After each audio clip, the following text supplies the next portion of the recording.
شانيل، الكثير يعرف هذه الماركة لكن ما يعرف قصتها وكيف كانت بدايتها.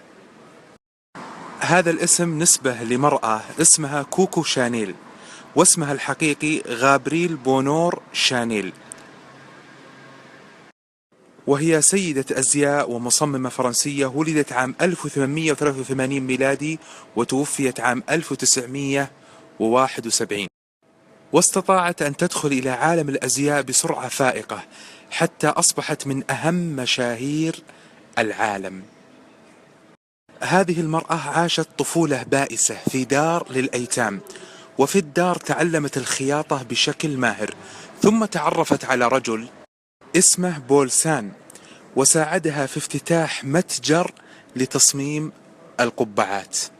ثم بدأت شانيل في تصميم ملابس رياضة خاصة بالمرأة، وبدأت شهرتها تكبر في فرنسا.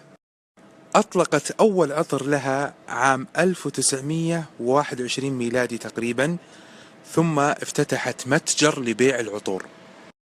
عندما بدأت الحرب العالمية الثانية ظهرت شائعة قوية بأن هذه المرأة شانيل على علاقة جيدة مع الألمان الذين كانوا يحاربون فرنسا في ذلك الوقت، وقامت السلطات الفرنسية باعتقالها بتهمة التعاون مع الألمان ضد فرنسا. بعد ذلك أطلق سراحها وسافرت إلى سويسرا وتغيبت فترة عن أعمالها.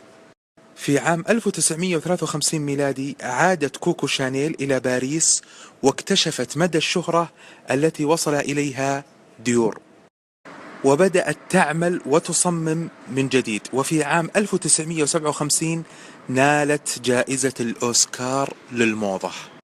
في البداية شانيل ما كان لها شعار، بعدين صار شعارها سي سي.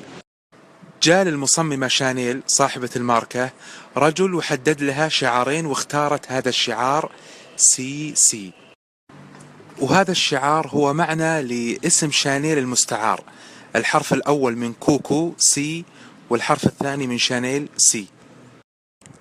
هذه الماركة لها أرباح كبيرة ولها أكثر من 200 فرع في العالم. لاحظوا شانيل هذه المرأة كانت في بداية حياتها في دار أيتام. في كتاب عن حياتها وقصتها اسمه كوكو شانيل الأسطورة والحياة، وهو من تأليف جاستين بيكاردي. أبحط لكم صورة في الغلاف.